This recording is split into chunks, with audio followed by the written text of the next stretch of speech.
გლობალური ჯანდაცვის უსაფრთხოების პროგრამის მიხედვით საქართველო ერთ-ერთი ლიდერი ქვეყანაა, რომელიც მნიშვნელოვან როლს ასრულებს დაავადებათა აღმოჩენისა და გამოვლენის მიმართულებით. ამის შესახებ პრემიერ-მინისტრმა რიჩარდ ლუგარის საზოგადოებრივი ჯანმრთელობის კვლევით ცენტრში სიტყვით გამოსვლისას განაცხადა.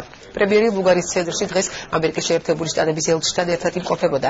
ცენტრის საქმიანობის შესახებ ინფორმაცია ირაკლი ღარიბაშვილს ჯანდაცვის მინისტრმა დავით სერგეიკომ და დაავადებათა კონტროლის ეროვნული ცენტრის ხელმძღვანელმა ამირან გამყრელიძემ მიაწოდეს.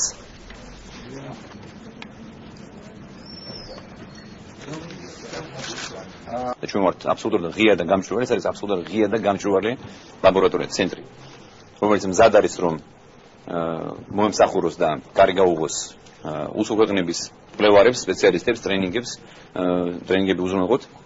ჩვენ ასევე ვაპირებთ რომ ავაშენთ კამპუსი, რომელიც მშენებლობას დაიწყება ალბათ მომავალ წელს, დასრულდება 2016 წელს და ეს იქნება სრულყოფილი კომპლექსი ჩვენს არა მხოლოდ ქვეყანაში, არამედ რეგიონში. ლუგარის ლაბორატორია არის ლიდერი დეტექციის მიმართულებით, ანუ აღმოჩენა პათოგენების თუ კი ასეთი აღმოჩნდება. შესაბამისად, ის არის სრულად აღჭურვილი ყველა იმ შესაძლებლობით, ადამიანური რესურსებით, ტექნიკური აღჭურვილობით, ატარებს მუდმივ მონიტორინგს ნებისმიერი ვირუსული, ბაქტერიული და ასე შემდეგ პოტენციური დაბინძურების მხრივ და მოქმედებს ერთიანი ჯანდაცვის პრინციპით.